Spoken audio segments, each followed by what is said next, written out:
Good morning, everybody.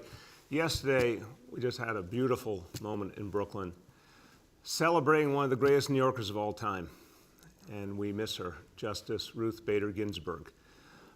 Child of Brooklyn and an amazing New York City story. Grew up in Midwood, Brooklyn, went to our public schools, started even in her youth to demand justice and fairness for everyone, and particularly to fight for the rights of women. And she was one of the people who sustained us during the very difficult years we went through recently, where our democracy was threatened. She was one of the beacons of hope. And we miss her, but we want to keep her memory alive and her example alive. And so yesterday, we renamed the municipal building in Brooklyn the Justice Ruth Bader Ginsburg Municipal Building. And it was an exciting moment and a warm moment to gather with her family and remember her and ensure that her name would proudly be represented in her home borough. So may she rest in peace, and she continues to inspire us. Let's talk about some other inspiring news. Last week, we had our best week yet for vaccinations in New York City. 370,000 vaccinations given last week. Number keeps rising. It's not where we want to be and need to be and can be, which is over 500,000 a week, but it's progress. And what we need, I think you're going to guess what I'm about to say, supply, supply, supply. We could be doing so much more if we had more supply, and we're working closely with the Biden administration to get that done, and we appreciate every step. They have been increasing the supply steadily. We need as much as we can get our hands on. But the good news is the numbers really are mounting. Today we will surpass 3 million vaccinations in New York City from the beginning of this effort. The official number as of this morning, 2,976,162. Great progress. We'll pass 3 million today. We'll keep going. We are well on our way to our goal of 5 million New Yorkers fully vaccinated by June. That's going to happen so long as we get the supply.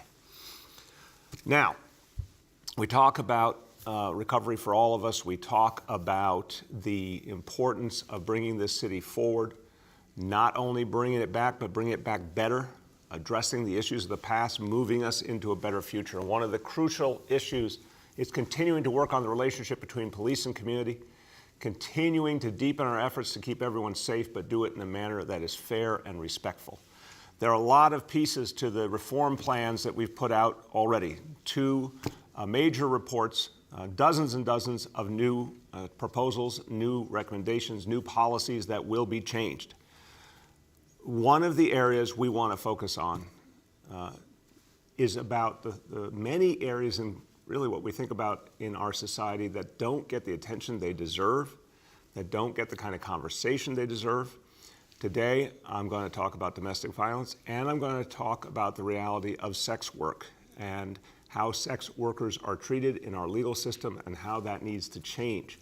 These are two areas that don't have enough attention, where real change needs to be made. Specific proposals in our reports would make the changes we need. So, for example, we need to change the approach to fight sex trafficking, to make sure there are aggressive, coordinated efforts to stop sex trafficking and punish those who do this horrible, evil crime.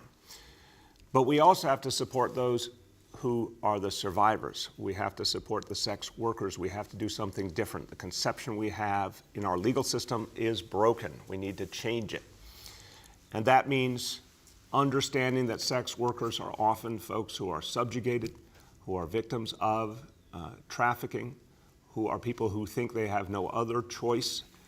We need to help them. We need to end the criminalization of sex workers and put all of the focus on enforcement against those who subjugate them. We're creating a task force on the health and safety needs of sex workers, who are often very vulnerable in so many ways. So we want to bring together all the agencies of the city government to determine how we can support and protect those who are put in this situation. But most importantly, we're calling upon the state of New York to change the laws, to end criminal penalties for sex workers, to put the focus where it should be, on the traffickers and those who profit. So this work we will be doing as part of this reform package, working with the state, and also the NYPD will develop new approaches to focus on arresting and punishing the traffickers while not harming the sex workers themselves. So that is one set of changes, but we also have a lot we need to do differently in the approach to domestic and gender-based violence. This has been an area where many parts of the city government have focused to try and help survivors in a variety of ways. And the NYPD has focused, including the regular visits to households where there's been domestic violence, to show follow-up and continuity and focus to stop it from ever happening again. These are good things, but we need to go farther. And so we want to improve the support that we provide to survivors of domestic violence. We've got to put more resources into family violence prevention services to stop these horrible crimes to begin with. We've got to provide more counseling, more benefits to help survivors get back on their feet. And we need to provide that support in many ways, in a way that decouples it from the criminal justice system. We want to give survivors access to the help they need. And oftentimes it's best to do that separately from any involvement that they may have seeking justice and support from the criminal justice system. Our Office to End Domestic and Gender-Based Violence will lead the way and develop new approaches to train members of the NYPD and city agency staff across the board in how to do this work a better way. We've been also partnering very closely with the City Council in this work. There's tremendous concern in the City Council about reforming and changing the approach and reaching survivors in a better way and coming up with new strategies to prevent these crimes to begin with. I want you to hear from two council members who have been leading the way on these issues. First, the chair of the Committee on Women and Gender Equity. I know that she cares deeply about these issues. She represents communities that have seen many struggles, and she has been a fighter in those communities for change. My pleasure to introduce Councilmember Darma Diaz. Oh, wait, not yet. Okay, hold on. We have a little technical issue there, so we will come right back on Councilmember Diaz. But the second council member I want to hear from has been outspoken, has worked very closely with this administration, has helped us realize a number of things that needed to be changed, and has challenged the NYPD and city agencies to do better, and we have heard that challenge and acted on it. She's been a real voice of conscience. My pleasure to introduce Councilmember Helen Rosenthal. Well, thank you so much, Mr. Mayor, and thank you so much for focusing your attention on these much needed services. You know, as someone who's worked closely with the nonprofit organizations and NGBV for the past few years, it's clear that anything that increases options for survivors is a good thing. And it's even better if those options decrease reliance on the criminal justice system. I think NGBV would agree with me here that the city depends on the expertise of community-based nonprofit organizations, that is the groups that the city has a contract with, for insights about the day-to-day needs of survivors. It's those organizations that have the direct contact with survivors. They are embedded in communities. They speak the languages and understand cultural challenges. They know that every case is different and that their job is to listen to each survivor and follow their lead. It's these groups that should drive the conversation and training up and for NYPD up and down the chain of command. You know, the term trauma-informed response means something very different to experts. The experts likely envision a week or 10-day intensive training that allows somebody to truly walk a day in the shoes of a survivor and build trust. This requires funding, time, and annual reinforcement, retraining. I support any policy that listens to and meets the needs of survivors. Thank you so much for your attention to this matter, Mr. Mayor. Thank you so much, Councilmember Rosenthal. Really appreciate your efforts. You've been constant and focused, and you've many times called me directly and said, hey, we need to do better here, and that has meant a lot, and that has really helped. So thank you so much. And everyone, this is going to be ongoing work and a lot of work to do, but it's part of a huge set of reforms that are going to guide us into the future. And if you look at the two reports, and I urge everyone who's concerned to read them carefully, there's an immense amount of change embedded in those reports. It will guide us to specific actions constantly. I know Councilmember Diaz wanted to speak to this, and I don't know if she's back. Yes, she is. All right, audio only. We'll take audio only. Sorry for the technical difficulty, but again, I want to thank Councilmember Diaz. I have seen the advocacy that she has provided in her district for people in need. It's a work of passion. She is connected to the grassroots. She fights for people in a very personal and real way, and I appreciate that. And again, she serves as the chair of the Committee on Women and Gender Equity. My pleasure to introduce by audio, via audio, Councilmember Darma Diaz. Good morning, New York City. Once again, we rise to the occasion. Technical difficulties or not, we're here to serve. Again, thank you for this opportunity. Mr. Mayor, I want to thank former chair, Helen Rosenthal, for the excellent work she did with the committee, bringing us to this level, and also for my colleague in government, Drummond, who's also led this brigade today into the conversation. I'm excited to see that New York City is moving forward, that we're working on knocking down the barriers that everyday New Yorkers are facing. Sex trafficking is a new conversation for New York City. And again, I just want to thank you for thinking outside the box. You know, we have to meet people where they are, find out the why that they've taken on this road. As a survivor of domestic violence, again, I thank you for encouraging us to step forward and put together a platform where women and men at times can feel comfortable to talk about their experiences. Again, I just want to say thank you for thinking outside the box, for being the voice of those of us that often don't feel comfortable talking about our situations. Again, I also see New York City moving forward with projects such as these collaborations. Financially, we've been hit with hard times, and we can get through this together as New Yorkers, as survivors.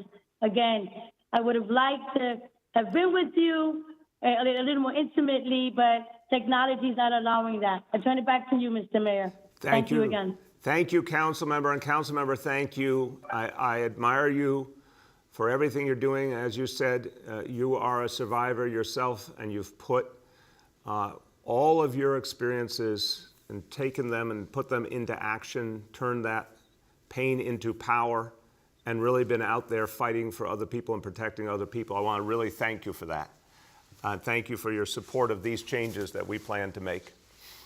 All right, everyone, let's go over the indicators for today. Number one, daily number of people admitted to New York City hospitals for suspected COVID-19. Today's report, and this is a good one, 177 patients. So again, it is too early to draw final conclusions, but we see in the last few days, and you can see it there on your screen, we're down below the threshold for the first time in a long time. That is very good news. Let's keep working together to keep it that way. It's everyone's business to stick to the guidance that's been working so we can keep pushing this number down. The confirmed positivity level, 63.54%. The hospitalization rate, 3.64 per 100,000. Number two, new reported cases on a 7-day average. Today's report, 2,236 cases. And number three, percentage of people testing citywide positive for COVID-19. Today's report on a 7-day rolling average, 6.40%. Let me say a few words in Spanish. I'm going back to the topic of the reforms to the NYPD and police community relations.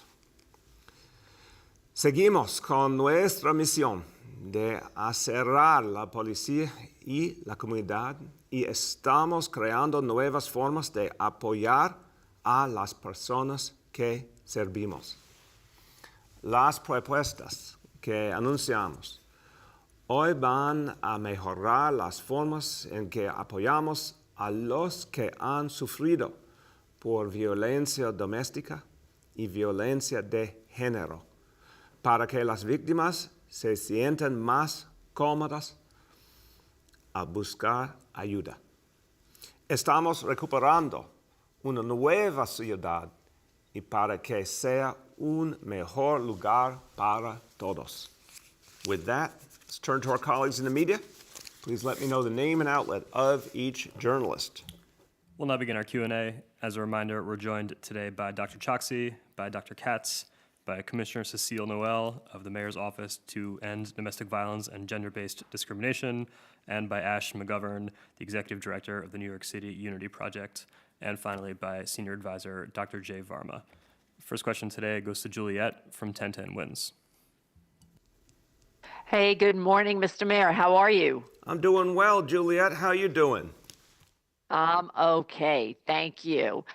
The other day, or you've been saying actually in the past couple of days, that Governor Cuomo is holding up your effort to fight COVID. He's literally in the way. How is he holding up your effort, and how is he in the way? First of all, Juliet, the same things we've talked about, I keep calling for the freedom to vaccinate. Let me give you an example.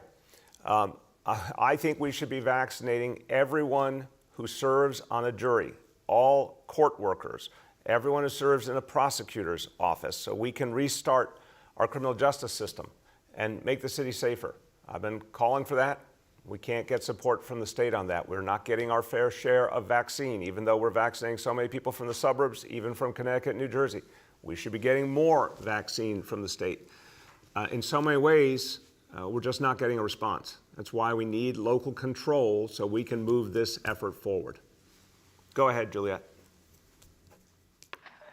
So then, do you think there is a way then to work with the federal government directly if you want vaccine? Or why does it all have to get funneled through the state if you don't think that's working for you?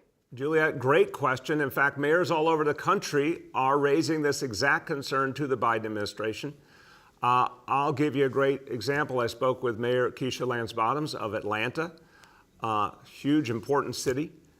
She has a governor who will not cooperate with her, who doesn't tell her what's going on with the vaccine effort, and it's extremely frustrating when she knows she could be reaching so many more people.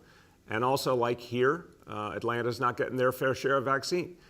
We've appealed, many of us as mayors, to the Biden administration to change the rules to provide vaccine directly and without strings attached to major cities, which have large health departments, public hospital systems, et cetera, so that we can cut out the middle person and get to work vaccinating more people and do it more quickly, more effectively. So that's exactly what I'd like to see. The next is Katie from the Wall Street Journal.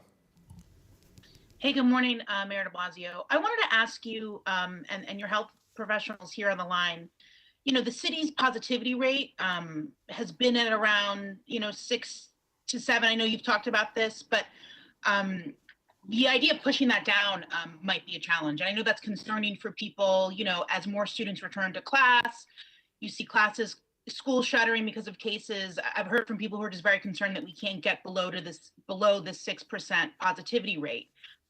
What can you say to reassure them about this rate, and what do you think can actually be done to get it down? Back last fall, we were all looking at 3% as a benchmark, and now we're double that. So what do you think can be done? I'll start and I'll turn to some of my colleagues, Katie.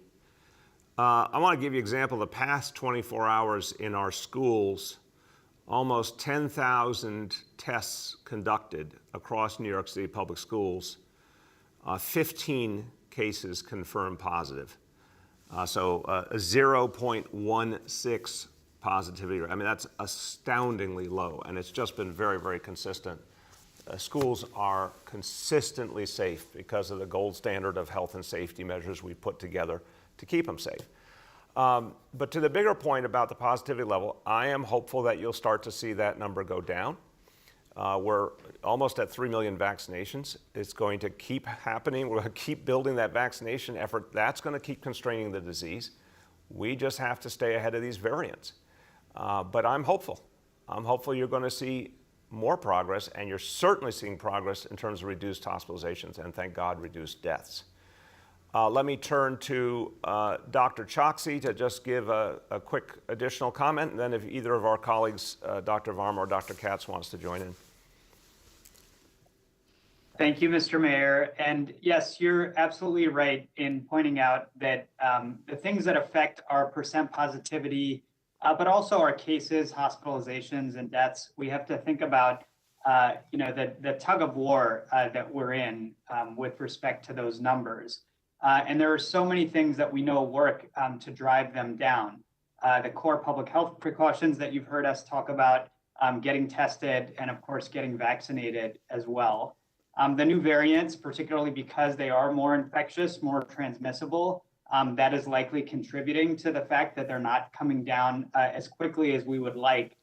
But that's precisely why we have to recommit to those things and drive them down further. I will point out when we look at hospitalizations and deaths, we're seeing more promising signals that those are starting to decline. But as you've heard me say before, now is not the time for us to let up on our efforts. We have to ensure that we drive everything down together in concert. Thank you. Dr. Varma or Dr. Katz, anything to add? I would just add, sir, that I think the vaccination efforts we've done have been thus far primarily focused on older people and on people with underlying illnesses. And so that's why you're seeing those dramatic reductions in hospitalizations and deaths that Dr. Choksi has talked about. In order to see more reduction in infections, we need to get, as you are helping us to vaccinate all of the people in New York, the younger adults who are very active, they're doing their jobs, they're taking care of their families, which then raise a lot of opportunities where the virus, especially if there are variants, can transmit. So I think getting everybody vaccinated will make a huge difference. Thank you, sir. Thank you, Dr. Varma. Anything to add? Just briefly on the issue of schools, I think, as we've said many times, we've had to learn as we're doing throughout this epidemic, and that's been a challenge for us. It's been a challenge for the community. And I think to emphasize, what the mayor has said, one of the things we have learned is that even when the positivity rate is high in the community, we can create enough layers of defense for our schools, just like we do in hospitals, to make sure that the transmission rate is low. And we have proven that we could do that even through very difficult months as in December. And we do anticipate, especially as vaccines roll out and positivity and incidence declines, that we can continue to keep our schools safe through those measures. Thank you very much. Go ahead, Katie.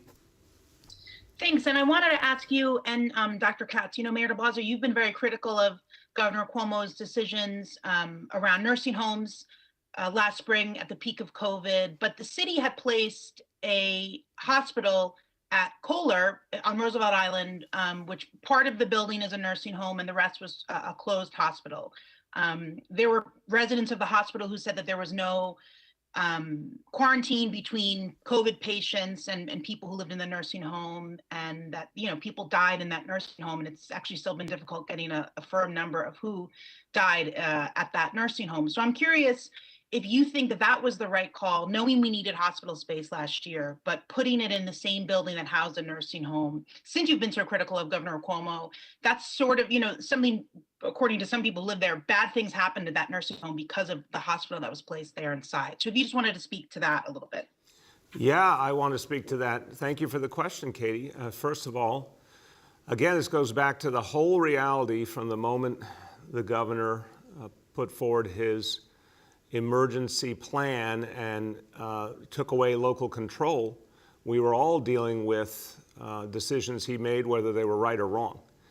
And we all didn't have, localities, including New York City, didn't have the freedom to do things the way we would have done them. But beyond that, I would say the experience at Kohler was very, very different than what you saw at other nursing homes. And Dr. Katz can speak to it. We've talked about it. There was a tremendous effort made to protect people. And because it is a city facility, we were able to do things differently than how the state-regulated nursing homes handled things. Dr. Katz, you want to speak to that? Yeah, I want to speak very clearly about how different our strategy was at Kohler. Instead of returning patients who were sick to a nursing home, we used a completely separate building, right? Remember that Kohler was built as a public hospital. It was a huge hospital. And the part that we use as a nursing care facility is a very small proportion of that total building. And rather than return sick patients to Kohler, where they could infect other patients, we did construction on a completely separate part with a separate entrance, separate staff, separate elevators.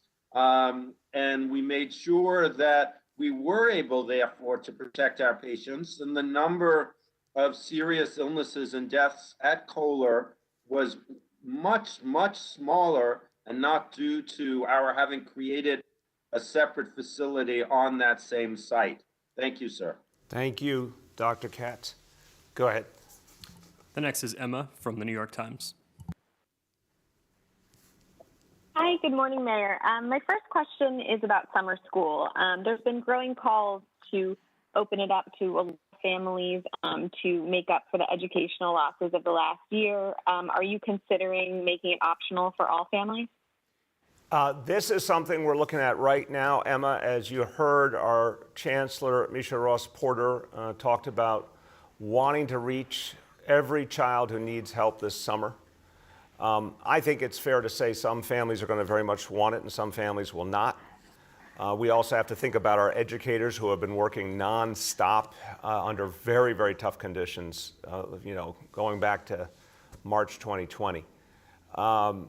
But I think the direction is right. We want to reach as many kids as needed.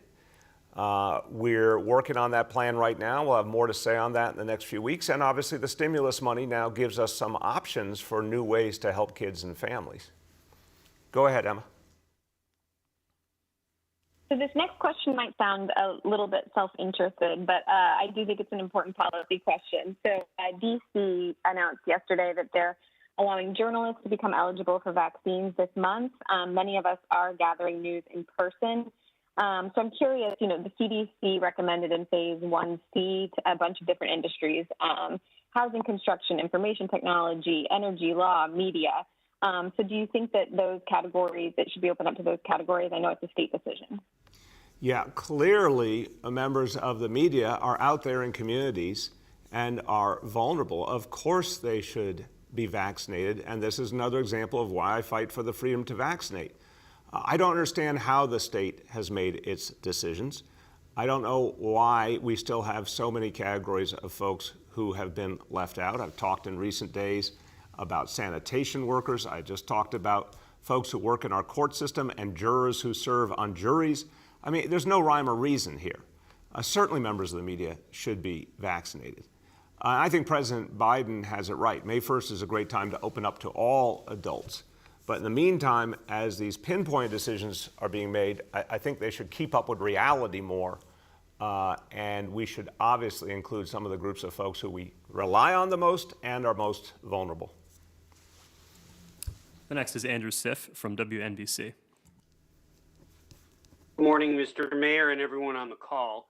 There is a protest plan today outside City Hall led by yoga instructors, fitness instructors, others who teach indoor fitness classes who are wondering at this phase of the game why they haven't been able to resume that type of instruction. So I'm wondering if you could respond to that, and maybe your medical team could answer data-based on why that activity is still considered risky when all the folks in the class would be masked.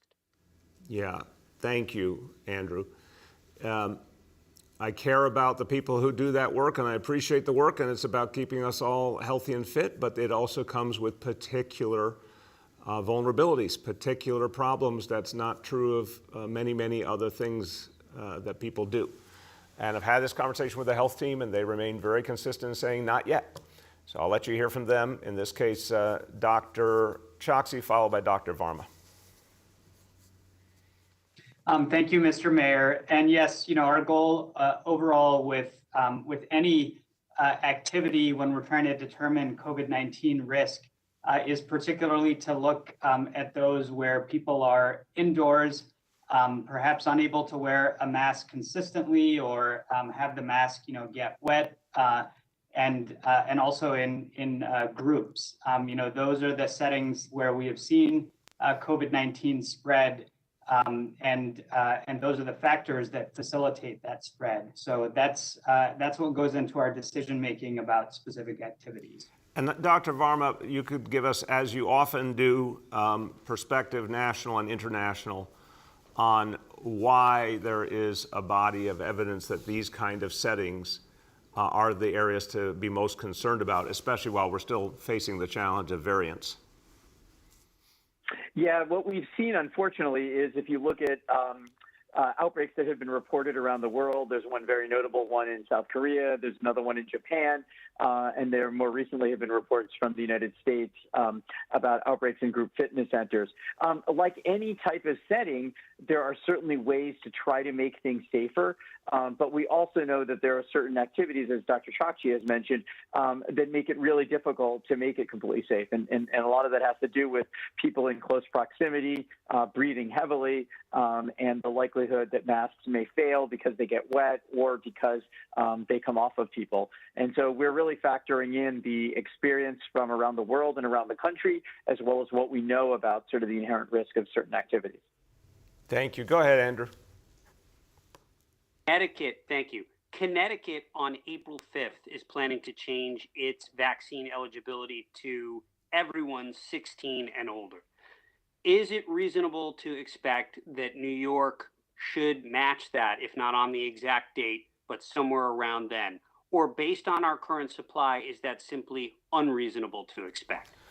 I think President Biden has it right. I think May 1st is a better time to do that because given the relative lack of supply, Andrew, staying focused on those who are most vulnerable, are seniors and folks with pre-existing conditions and essential workers, I think it makes sense to stay that way for the remainder of March and April, and then on May 1st to open up to everyone. The next is Michael Garland from the Daily News. Good morning, Mr. Mayor. Hey, Michael, how you been? Yeah, all right. That sounds really inspiring, Michael. Yeah, I'm trying. The first question, I want to go back to the police reform packages you put out. And the first one, it featured an apology from Commissioner Shea that I think he had made previously to the Harlem Chamber of Commerce.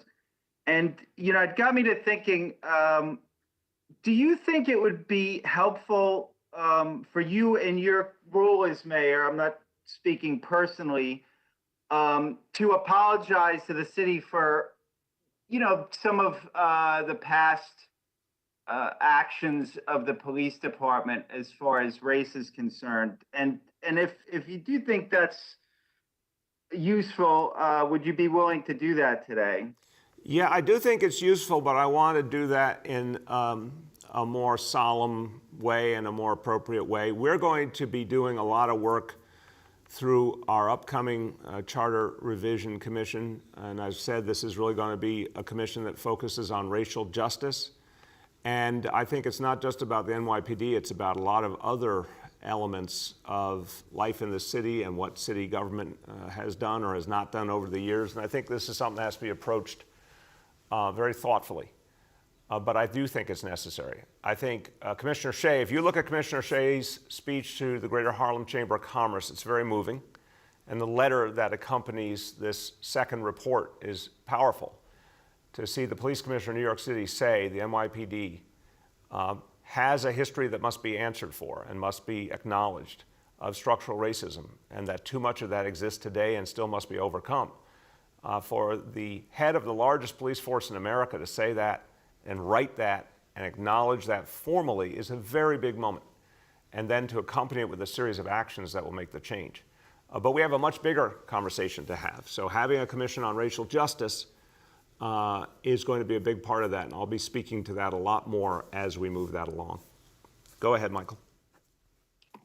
Okay, the second question, and I apologize in advance if it takes a while for me to get to my point. And I don't normally bring in kind of my personal experience to ask questions. But I was at the 168th Street train station, subway station this weekend, and I was walking off the platform. You know, there were probably a third to a fourth of the people on the platform without masks. I walked up to the second tier. There are 3 police officers talking on the second tier. I walked out of the turnstile. Someone asked me for some change. I said no. He spit in my face. I walked back to the police and I told them what happened. And, you know, they looked and they didn't find the guy. And well, I said, you know, I'm going to get going. And, you know, I bring this up not because woe is me, right? I bring it up because if this is something that's happening kind of on you know, a day just taking the train, I'd imagine it's happening for other people. So what I'm leading up to is I wanted to ask you if you could explain, you know, you'd said yesterday that everything the city's doing is to protect New Yorkers. What is the city doing to protect New Yorkers, you know, in the subway system as far as, you know, making sure people are wearing masks? I mean, this isn't the first time I've noticed people without masks, you know, and taking the train. And 2, preventing situations where, you know, you have people getting spit at walking out of the train station. Well, first of all, Michael, I'm sorry you experienced that, because no one should. And I know it must be very unsettling. And it can be dangerous, obviously, if someone does that to another person. I would say when it comes to masks, we've had a lot of success going out and just giving away free masks and having people out there, and we'll redouble that. Subway ridership is going up. We saw last Thursday the highest point since the beginning of the pandemic for subway ridership. That means we need to redouble our efforts on mask distribution, and we'll do that. But I can say, in reports I've gotten and also my own experience, that I do think the vast majority of people in subways are wearing masks, but it's good to keep reinforcing it and keep giving out free masks. As to the individual who did that to you, that was horrible and that was wrong, and I'm sorry the cops in that case weren't able to find him.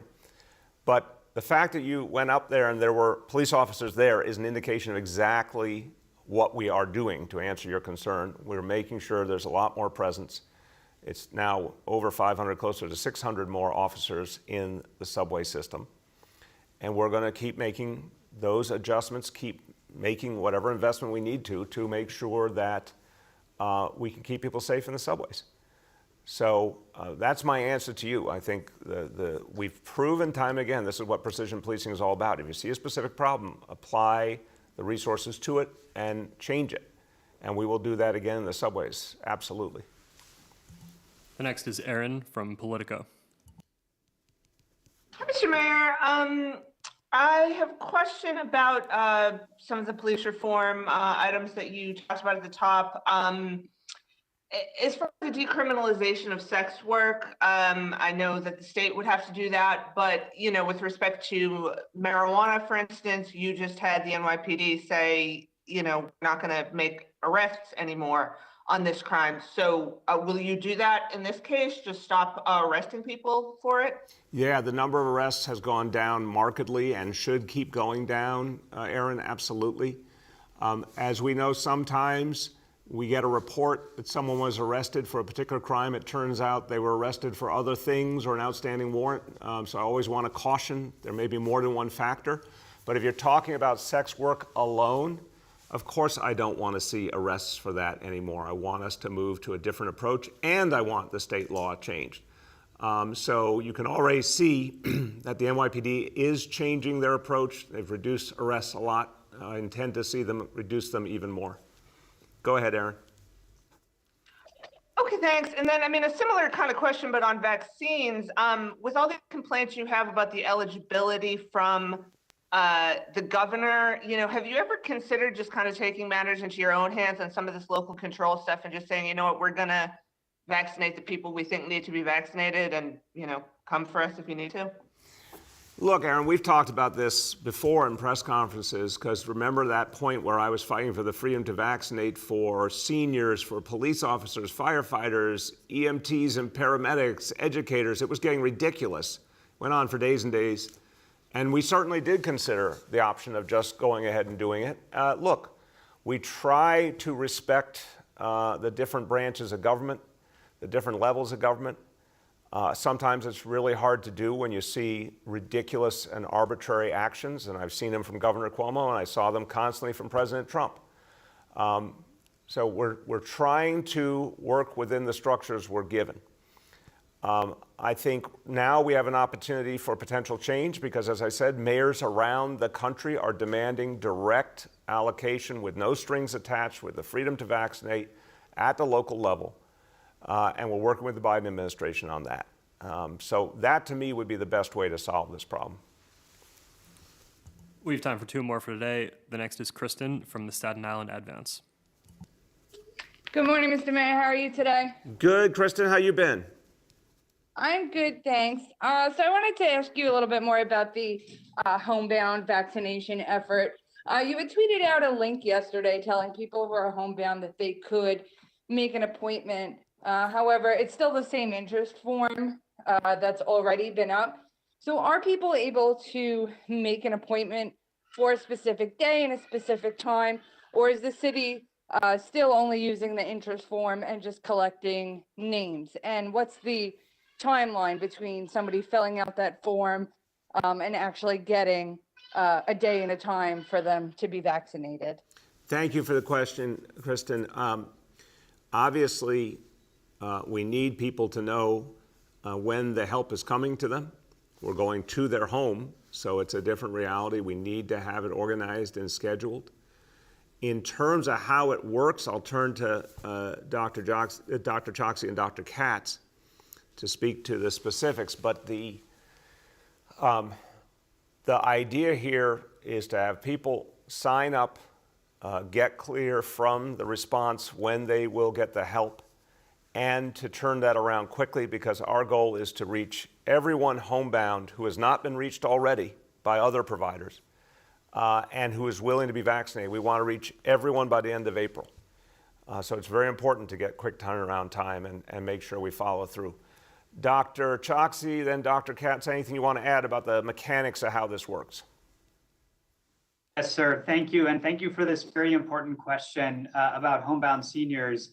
The way that it works is that once a person or a family submits the information on the form, that is taken in, and we go through a process, essentially reaching back out to that person or caregiver, asking some additional questions about the person's status, ensuring that they are homebound, and then working through the process of scheduling.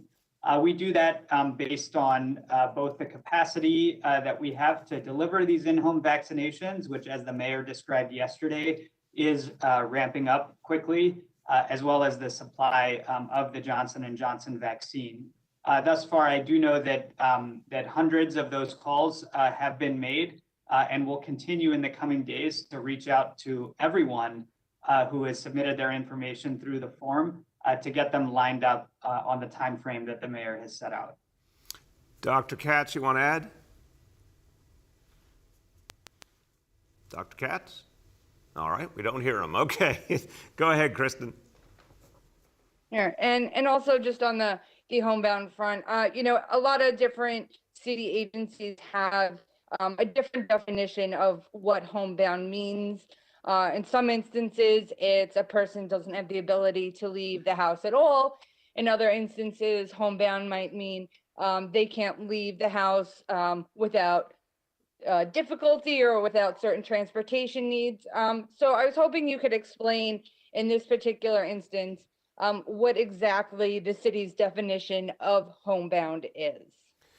I will start, Kristen, as a layman, and then Dr. Choksi can give you a little more expert answer. But look, our first concern is for folks who literally cannot leave the house, have no other possible option. That's job one, is to reach them. There are folks who can leave with some difficulty. In some cases, we're reaching them in naturally occurring retirement communities right there in the lobbies of their buildings. That's one of the things we're working on now, where we can get a lot more people vaccinated that way than going apartment by apartment. Some people, again, have some difficulty but can get to a vaccination center. So we're going to reach those who need it, but particularly focus on those who literally don't have any other choice. That's the first priority. Go ahead, Dr. Choksi. Yes, sir, you covered the high points. I'll just elaborate briefly to say that the people who are the focus of in-home vaccination for the early parts of our effort are indeed people who are completely homebound, meaning that they cannot leave the home, even with a very significant amount of assistance and transportation. So that is our initial focus. And for others who may, have considerable and taxing effort to be able to leave the home, we are arranging other options, particularly transportation. We've already done thousands of rides, bringing people from their homes to vaccination centers and working with all of the different providers, whether it's visiting doctors and nurses or home health aides, to ensure that people have the support that they need if they are, if they have limited mobility, but are able to walk around the corner to a pharmacy or a few more blocks to a vaccination site. So our goal is to cover that full spectrum of needs for people who find it difficult to leave the home. Thank you. Go ahead. Last question for today goes to Gersh from Streets Blog. Hello, Mr. Mayor. How are you? I am well, Gersh. Spring is almost here. We'll all be back on the softball fields. I do have it on good authority that spring is indeed coming, apparently by Sunday. But anyway, I want to talk to you about why spring is important. Because as you know, you announced last year that your Open Streets program would be permanent. And since then, the DOT has conducted multiple community workshops in some of the neighborhoods that would be most affected by this. And I don't know if you've watched any of those workshops, but a lot of them boil down to basically gripe sessions from car owners who are generally wealthier than their non-car owning neighbors. And the agency, the DOT, has declared that 34th Avenue, for example, in Jackson Heights is your gold standard, yet the agency has not presented a plan for ensuring what that permanent open street is going to look like. So that sort of suggests that mayoral leadership is needed. So tell us what your vision is for a permanent open street. Is that like a car-free plaza? Is that like only a summertime thing? What do you want from your gold standard open street? Well, I like your use of gold standard there, because I think, Gersh, we've all done something really extraordinary in the last year in the city, and I thank you, and I thank lots of advocates who saw the opportunity, and we took some work to figure out how to do it right, but we really got to a good place with open streets. I think there'll be different approaches for different places. Some might be more temporary, some more permanent, some bigger, some smaller. But I think the idea is that open streets are going to be a big part of the future of New York City. In some cases, absolutely, we'll have permanent pedestrian plazas. In other cases, it might be different, times of the week. So what I like is the idea of tailoring it to each neighborhood. I hear you loud and clear, and I respect those who own cars. I'm not surprised at their complaints, but this is for the greater good. This is for the greater good. This is about creating communities that work for everyone and encourage people to be outside and benefit folks who can't afford a car. So we're going to keep expanding, but it will really be done neighborhood by neighborhood depending on the specific needs of each neighborhood. Go ahead, Gersh. Okay, interesting. And, as a follow-up, Mr. Mayor, you're always saying that you like when reporters make you aware of circumstances that you might not be aware of. So I got one for you. We've actually learned that there are multiple community groups. Now, these are not business improvement districts. These are just community groups that are actually raising money on GoFundMe and other charity platforms to help raise money to operate their open street, which is kind of a bizarre circumstance because open streets are by definition public space, carved out by you and your administration and Department of Transportation for the benefit of the communities, like you just said a minute ago.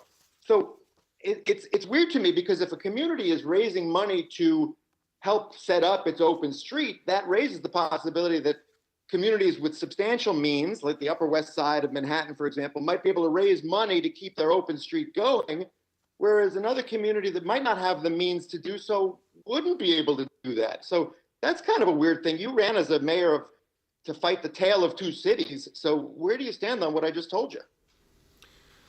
I think we have to recognize that until a week ago, we were dealing with a situation of tremendous financial scarcity and limits. And in that context, community groups stepping forward and doing whatever they could to support the efforts made sense. I think now we have a chance to reevaluate because of the stimulus funding, see if there's some ways we can provide more support. I can't say yet exactly what that will be because, as you can imagine, Gersh, the moment we have these new resources, we have immense need and demand that we have to address, and all the previous deficits we're trying to make up. But I think it's a fair question. I really do. I want to make sure that open streets reach every kind of community and that the financial realities of community groups don't hold them back from being able to participate. So we obviously have to look at solutions there, whether it's public funding or foundation funding or whatever it may be, to ensure that open streets is something for everyone and for every kind of community. So it's a fair concern. Thank you for raising it. And we're going to follow up on that and get you an update. And with that, everyone, I'll segue right into the idea I talk about all the time, a recovery for all of us. Well, recovery for all of us means every community having opportunity. It also means every community having justice. The specific ideas I talked about earlier as part of our police reform proposals would have a profound effect, reaching some of the folks who have experienced the most injustice. And it will change the way we police. It will change the relationship between police and community. It proves that we can change the culture of policing. Read these reports and look at how much change is being engineered right now, and how much more can happen if we get support from the state legislature going forward. But the bottom line is, between the 7 years of reforms that have been made and the dozens and dozens of new reforms in this package, you're going to see absolutely better policing, more respectful policing, closer relationship between police and community, and that is crucial to a recovery for all of us. And that's what we will achieve. Thank you, everyone.